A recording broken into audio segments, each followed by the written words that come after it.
You so much. We're going to hear from some care partners now and hear some of the challenges and some of the things that they go through.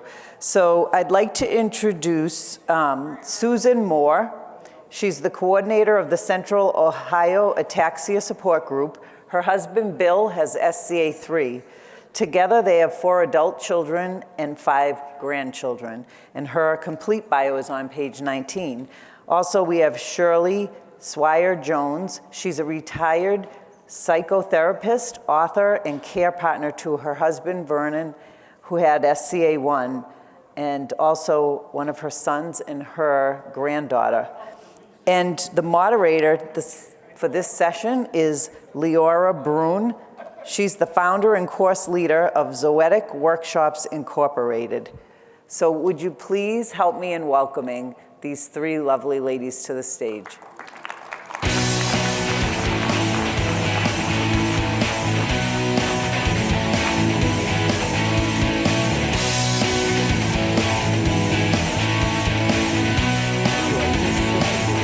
Oh, all right. Sorry.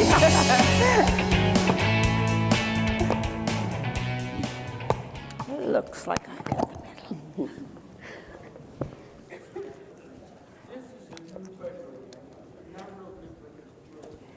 I really want to acknowledge the last panelists for your incredible authenticity. It was really just deeply moving and refreshing. Thank you so much.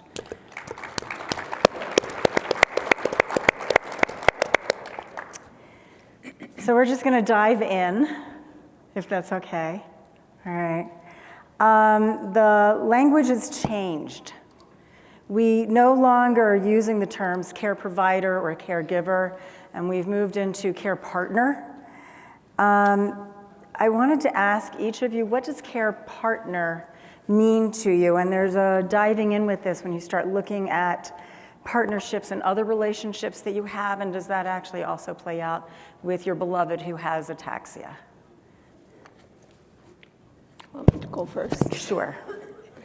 I think that care partner better aligns with the whole notion of doing things with the person that has ataxia rather than doing things for that person.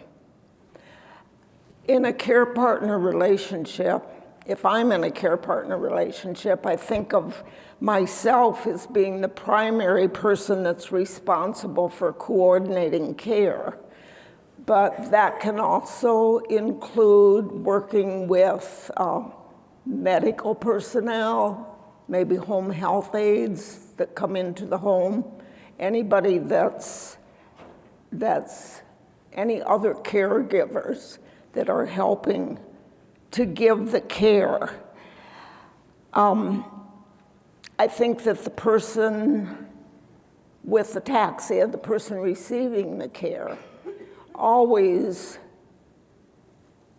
should be involved in decision-making about all of those things, if they will be involved. My husband that had ataxia was quite passive, and so he didn't really offer anything.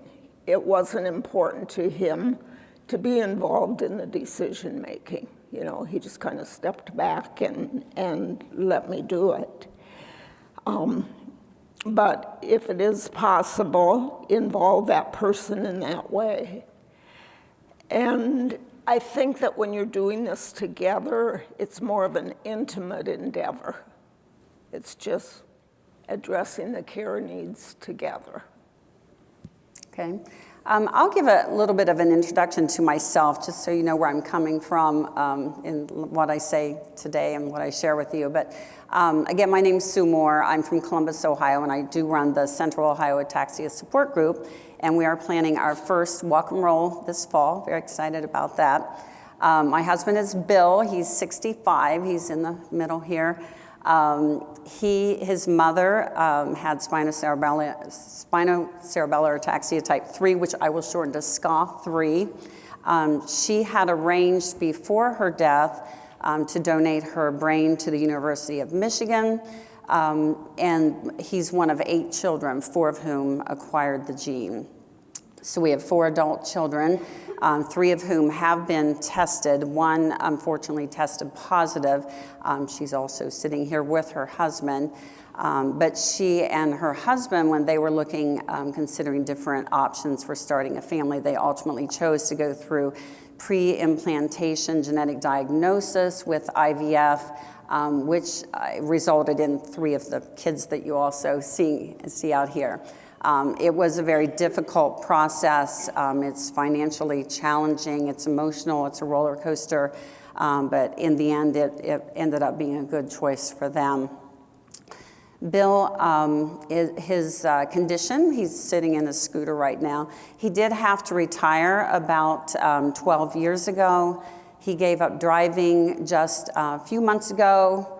A little bit of a family intervention played into that, but I think he's fine with what we ultimately decided. So what I'm talking about is my journey with Bill, our ataxia journey, but also I'm very heavily relying on my mother. A year ago this week actually passed away from dementia, and she had lived with us for 5 years. So I have the journey with Bill and then what I went through with my mother. So with Bill and I, we really are in a partnership. We discuss a lot. For years, the rate of disease progression was so slow that there really weren't big changes. But now we're really at a point when there are some big changes that I think we'll talk about a little bit later. So with Bill and I, we are really in a partnership, open, you need to communicate. And really that's any relationship as I think about this question. In a marriage, some of the most inspiring things I've seen the last 2 days has been not just the marriages, but the siblings and the parents and oh my goodness, and birds of a feather, you're just so inspirational. But I just, I'll be drawing on, well, I wanted to mention, when my mother moved in with us 5 years before her death, I was never a partner with her. She was already to the point that I was a caregiver. So I think there's a line between care partner and caregiver, but Bill and I are definitely partners. We definitely don't always agree about things at all. But I think the relationship can be different based on the condition of the affected person. So if you look at that partnership, can you give examples of where partnership exists? And at the same time, well, I would say where it successfully happens in partnership and also where you have failed to partner with your beloved. And Sue, why don't you just keep going and then Shirley follow up. Please. Okay. Well, I think it's easy as a care partner to be caught up in the day-to-day, and I think the person with ataxia has more challenges that they face throughout the day. So I think often it falls to the other care partner to try to look ahead and try to make more plans. We don't do it well at all. But I'm just saying that I think that that's something that I think that, Bill and his struggles, he's very happy for the most part. But he's getting through the day, and I try to look ahead and bring up things that we should be discussing and planning for in the future, or the near and long-term future. Okay, if that makes sense. Thanks, Shirley. I just wonder if I should tell a little bit more of my story before we go any further into this. So that people can kind of understand where I come from. My experience has been so many years ago. Actually, my story with ataxia begins in 1956. That's a long time ago. I was 18 years old at the time, and I was so naive. And I was also very smitten with a handsome young man that I met roller skating. We began to date, and he told me about his mother, who had died when he was 2, and also about the disease that she had, ataxia. And he said that he could get that disease too, but he didn't think he would. Well, that was all that I needed to continue dating him and to eventually marry him. But he definitely didn't have adequate information about ataxia. Certainly not enough to share with his future bride. He was diagnosed in 1963, and by that time we had 3 children. And in fact, we went on to have 2 more. He also had 2 brothers and a sister who had been diagnosed. Outside of this and some distant cousins in Minnesota, we thought that we were the only family, although a very large one, who had this disease. And we knew there was no cure, and so we just kind of resigned ourselves to living with it. In 1957, the National Ataxia Foundation had been founded by Dr. John Scott and his brother Henry. They were a couple of those distant cousins. But when Dr. John was disabled with ataxia himself, the foundation became inactive. It was early in the 1970s that my sister-in-law and I read an article in Ladies' Home Journal about the National Genetic Foundation. We decided to write them a letter and tell them about our family, and they actually became very interested. To make a long story short, they joined forces with Dr. Lawrence Scott, nephew of Dr. John, and sponsored an ataxia clinic in our home area for our family. There were 95 family members who attended, and 57 were at risk for ataxia. 14 were diagnosed, and 12 were found to have soft signs. And following that clinic, and again, to make a long story short, we took part in some national publicity, resulting in contacts with people from all over saying, we have a like disease in our family. Dr. Lawrence Scott was instrumental in reactivating the National Ataxia Foundation, and the rest is history, a wonderful history. Am I talking too long? You did great. I'm not done. I know. As my husband's disease progressed, he became less able to care for himself. And this was due to increasing physical disability, but also to the psychological impact of the disease. A sort of giving up, not only because of what he was experiencing physically, but in knowing what was to come, having seen the disease manifest in his siblings. I became his caregiver. This was in the 1970s, and so the term care partner was not a familiar term. So I gave physical care, helping him with bathing, dressing, and so on. And our children spent a lot of time with him. They played together. One of my sons, every week during the summer, we lived in a small town, and he would wheel his dad up to the ballpark to watch, so that he could watch him play Little League ball. I remember when they would come home from the ballpark, my son Craig would jump on the back of the wheelchair and they would ride down hills. They had fun, and it really got my husband to laughing when they would do that. And fortunately, they didn't have any accidents, but I had other people in town come and tell me, oh, we saw Craig and Vern the other day, and it looked like they were really having a good time. They also watched sports on TV. And then if I needed to be gone for a couple of hours, the kids would stay with him. And we just all kind of worked together. So I think we were just kind of all care partnering together to provide the care for my husband that he needed.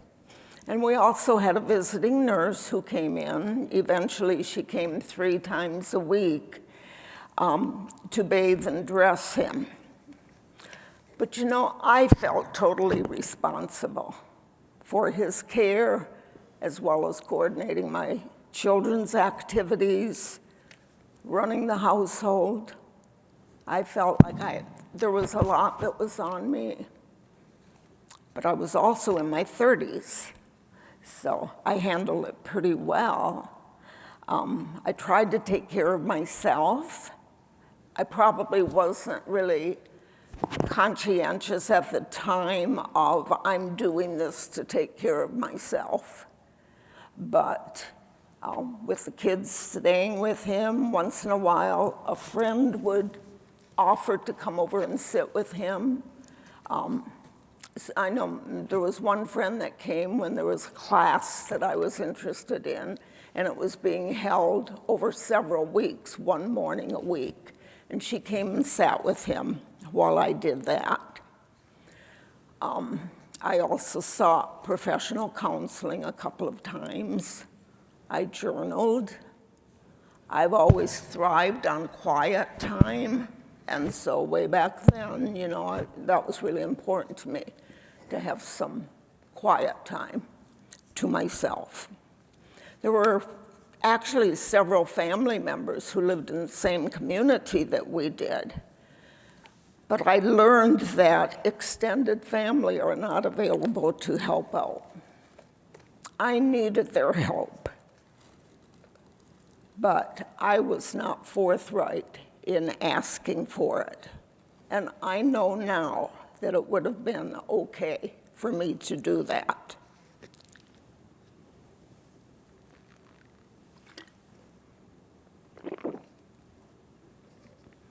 My youngest son was diagnosed with ataxia in the 1980s, 1980 actually. He was only 12 years old. As his disease progressed, he lived away from home in a residential and vocational program. I care partnered with the program staff. I was his responsible party. I attended care planning sessions. I visited him daily. I took him on outings, brought him home for vacations when I gave him physical care, etc. Another son was diagnosed in 1991, and because he was married, his wife became his care partner. I partnered with them in that I was a very important part of their support system.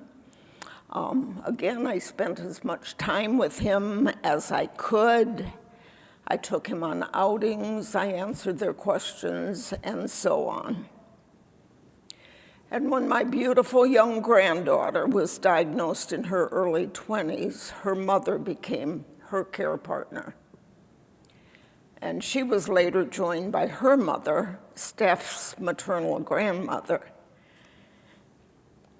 Again, I was a part of their support system, so I would visit her as often as I could and just kind of be available for them, and so on. I have shared my story in this book, Remembering the Ride. It's my memoir. It's our family's journey through a hereditary illness, and this is available in Exhibit Hall today. My husband died in 1979. 3 years later, I remarried, and this was the man that was there for me to support me through my son's and granddaughter's illnesses. When I married him, I chose the strongest, most physically active husband I could find. But after 34 years of marriage, he had a stroke. and resulting in vascular dementia, and 6 months later an Alzheimer's diagnosis was added to that. So for the next 5.5 years, I was his care partner until his death nearly 6 months ago. So after 60 years of dealing with ataxia, and more recently dementia, I do understand the challenges that one faces in caring for yourself while caring for your loved one. Shirley, you brought up, yeah.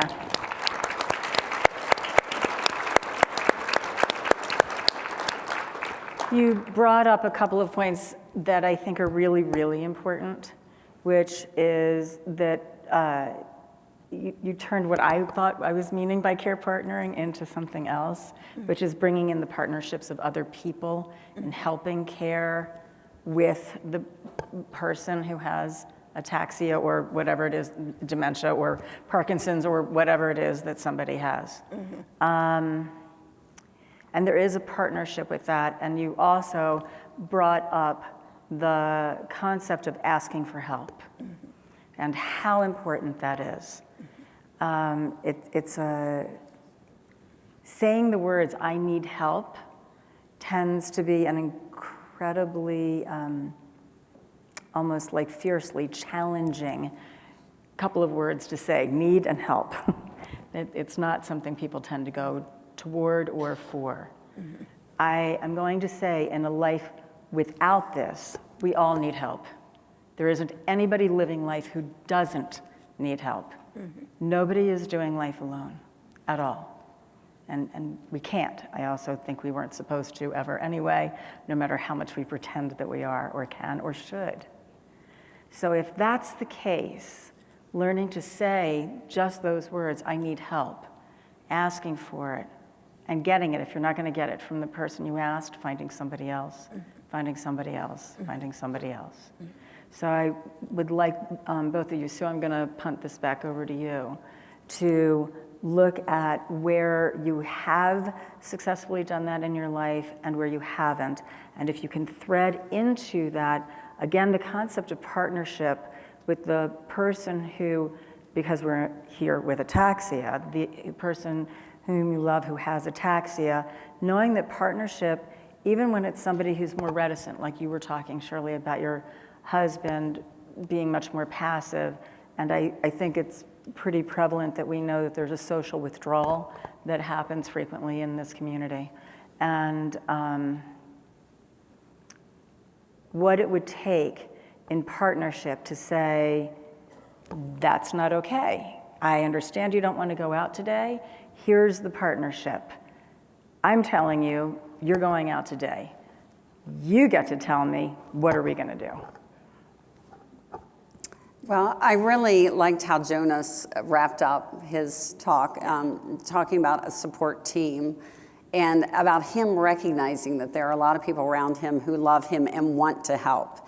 So it's not just because you need the help, it's because people want to help. And I think some of that is just being very honest about what you're going through, that things maybe aren't great.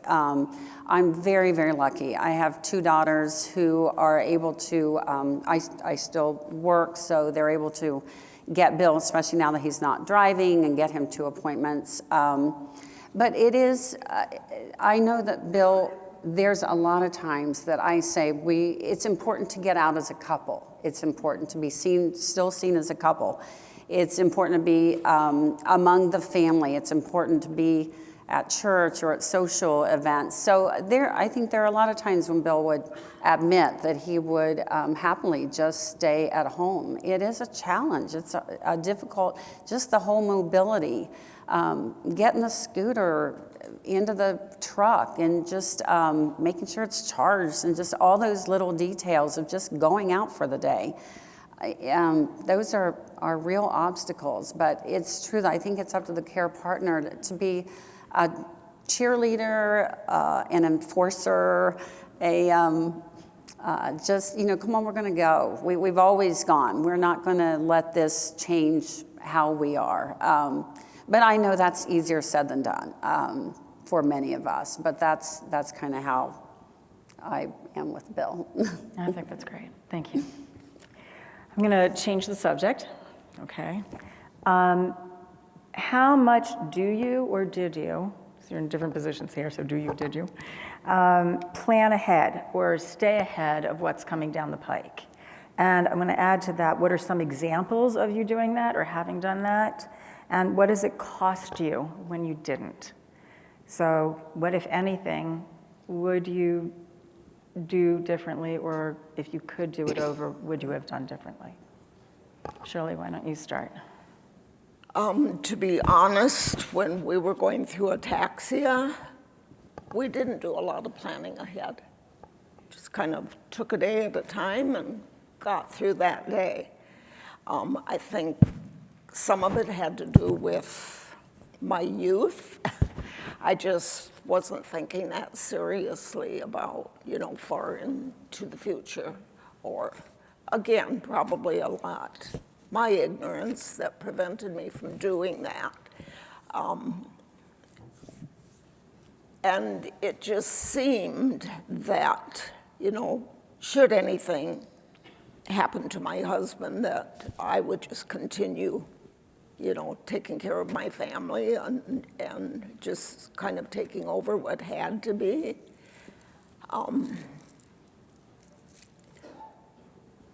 In my later years, when I was helping care partner for my husband with dementia, then I think I comprehended more the importance of planning ahead and just kind of getting things in place, because he wasn't only getting older and sicker, I was getting older too. So we did a lot more planning then. We did, financially, we did more planning, things like funeral planning, that kind of thing, getting power of attorneys in place.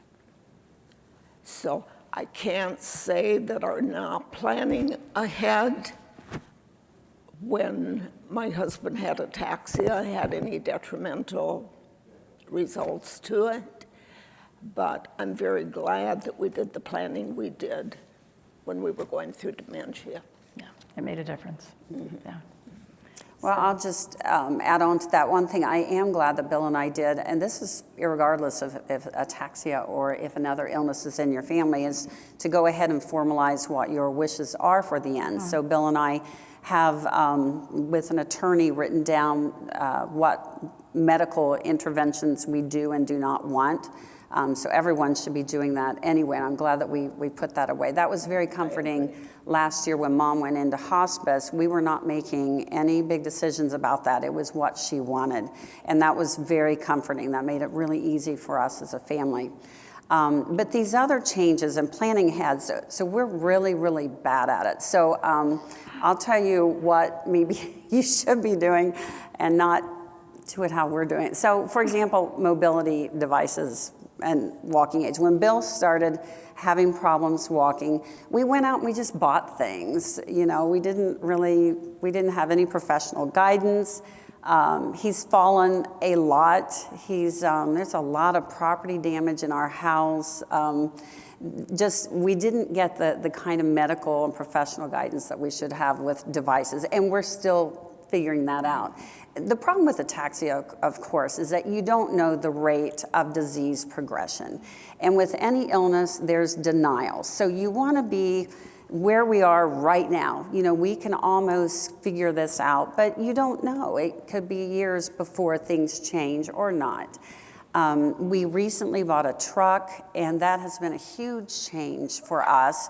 We had a little truck that you could put his rollator and the scooter in the back of, but hardly anybody fit. Bill was very uncomfortable. And then we had a Honda, more people could fit.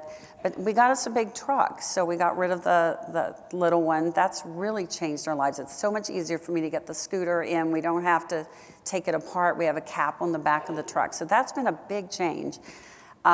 We should have already moved. I do have a realtor that sends me an email every morning, and I delete it I just hate to think of moving. We've been there 25 years. I love where we live. I can jump on my bike.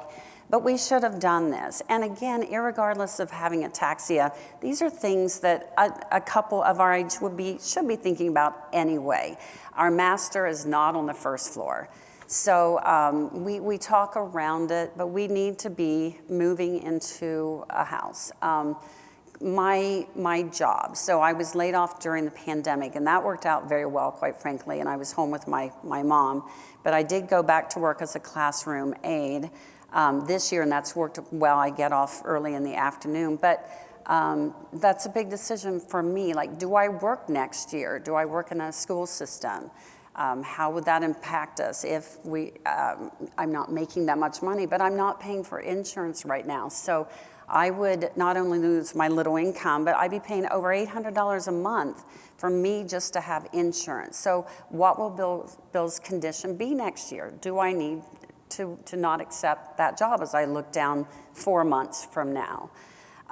So we just find it really difficult to be where we should be with where we live, with things we own, with just making plans for the future.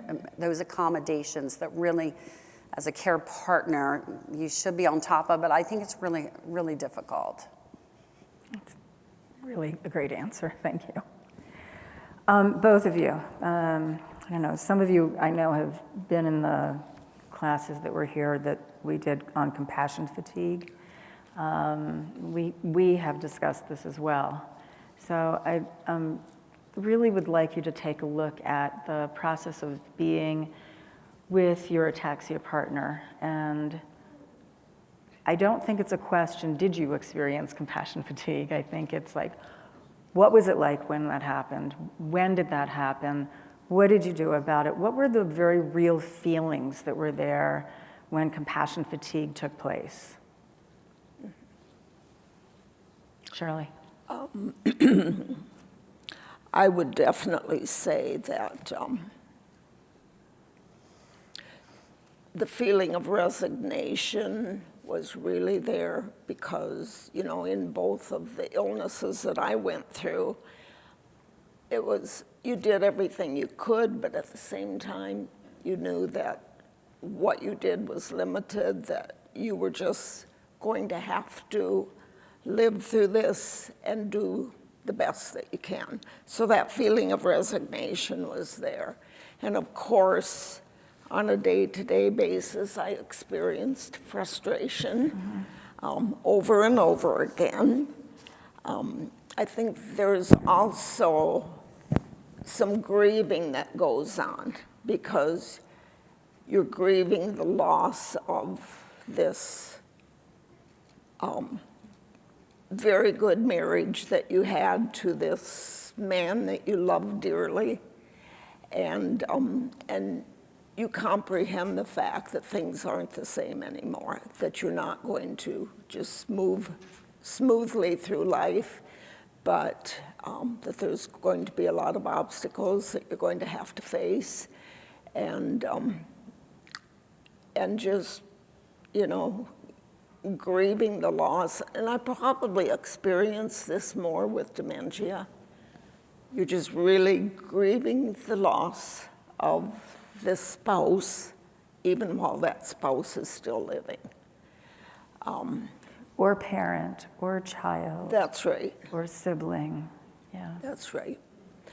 But another reason why I like the whole care partnering concept is because you're just, hopefully, this is just an intimate endeavor and you're moving through it together. And it's not really impacting as much that feeling of loss of this person because you're there side by side each day, just working through it, moving through it, living through it. There's, I think, always the feeling of some days you feel like you want to quit, in all honesty, but... And then feeling guilty for feeling that.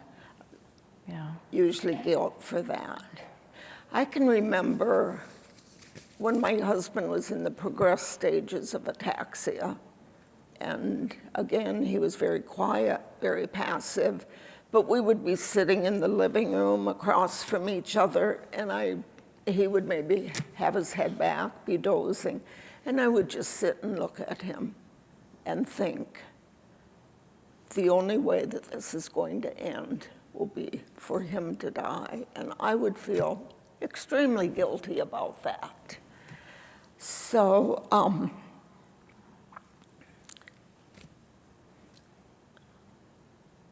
I think it's, again, I'm kind of bearing my soul, being honest about those feelings. Thank you. I'm going to just do that. It's like, I want it to be over. I don't want it to be over. That's absolutely right. You pray for God to be merciful, and yet at the same time, you're really not ready to accept the fact that that there may be an end coming. Beautiful. Thank you. So, again with my mom, there was definitely compassion fatigue. She, in the last year, she was very belligerent. I would get angry. I would yell at her. Of course, that changed nothing. But I would say that the generational impact of ataxia sets it apart from other illnesses. So when I think of compassion fatigue, I'm going to kind of flip that around to emotional weariness with the generational aspect of it. So we watched as 3 of our adult children went through testing. There was a lot of fear there, and then one of them obviously was ended up being positive. So Bill and I are going through this together, watching our children. Then our daughter had just gotten married. They just bought a house. They're ready to start a family, and then all of a sudden they're faced with what are our options. Then there were IVF failures, heartbreak. I see people in my support group who's, this is kind of what Darian was saying, where they have children whose onset is earlier than their own, and you just can't put in words what that is. So there's just a real fatigue with any genetic disease, and I think that is what really is the heartbreak of ataxia. It's the emotional part of not just caring for your partner, but seeing how it affects the next generation and the next generation. Yes, and I'm very glad that you brought that up. Yeah. It's very, very difficult. It's wearying. It really is. When I experienced my 2 children And your being granddaughter. diagnosed and my granddaughter, and going through that with them, very, very much more emotional than going through it with my spouse. It's so different with a spouse, isn't it? It's kind of like you're going through it together, right. but with your You're kids. Right.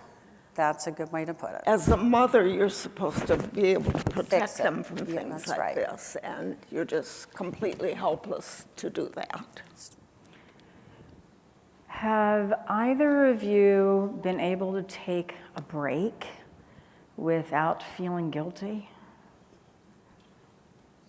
I do. I do too. Again, I have 2 daughters that I have a big family that they're so helpful, and I can't. So with my mom, what I would do is something that can be applied to if you have a partner with ataxia in a wheelchair. I would push her in the wheelchair on bike trails, and those are treasured memories. She would light up, and I think anything outside is just so important. But that's when you really need to lean on you need to keep in shape, for one thing. It's a physical, you have to have some physical strength to care for someone. And so and also a big plug for the recumbent bike. So Bill cannot walk across a room, but he can ride a bike for 7 hours. So he and I, we go on bike rides. So try to find something you can do together, whether it's pushing a wheelchair, or both of you on bikes. Just those are breaks for both of us. Or yoga. I have not done that. I'm kind of an AD, I really think I'm low ADHD and multitasker, but I'm sure that there are people who benefit from that greatly. Absolutely. We're seeing that definitively, actually, yeah. I don't How about think you, that Shirley? I have ever felt guilty taking a break either. I've welcomed them.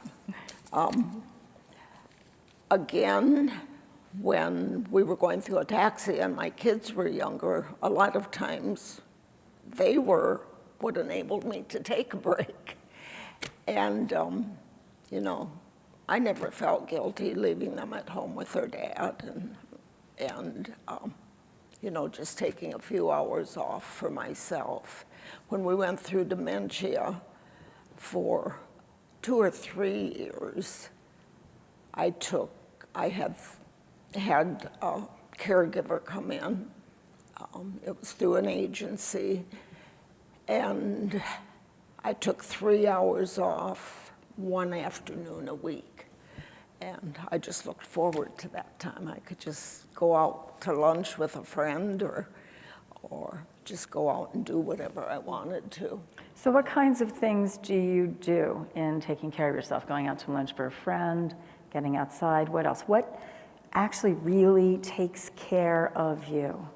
Whether it's eating a handful of raisins or taking a walk outside in the rain or whatever it is, what actually takes care of you?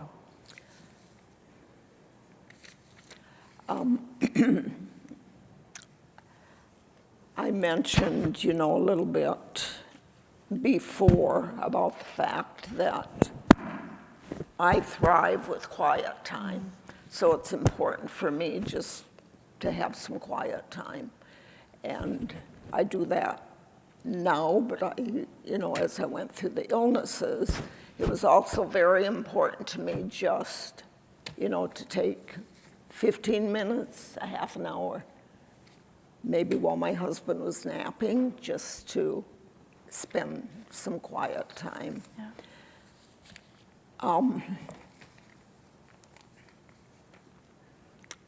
So Journaling has been very important to journaling me. is a big thing. Yes, and I've also done some mindful meditation. All of that has been very good. You know, I'm such an advocate for. You're right on the mic when you do that. I'm sorry. I'm such an advocate for the caregiver taking care of themselves, and you know, I think it's very important to identify what helps you to take care of yourself and then do those things. I agree. So how about you? Well, I know we're about out of time, but I'm just really, really busy. I do still work, so I'm a planner. We travel a lot. We do a lot with the family, so we're just real busy with. And Bill's still very much a part of all that, so we're very blessed that we're able to make accommodations, so he's not excluded from anything. Okay. Thank you both very much. Really incredible.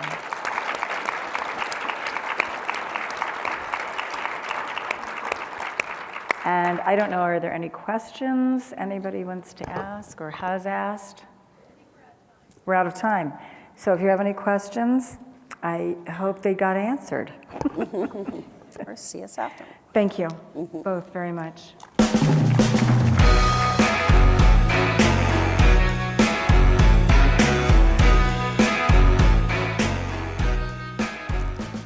Ladies and gentlemen, at this time, we're going to take a short break. Our next session will begin at 3 p.m. in approximately 30 minutes. That will be strategies to mitigate speech and swallowing impairments. We'll see you back here, ready to begin again at 3 p.m. Thank you.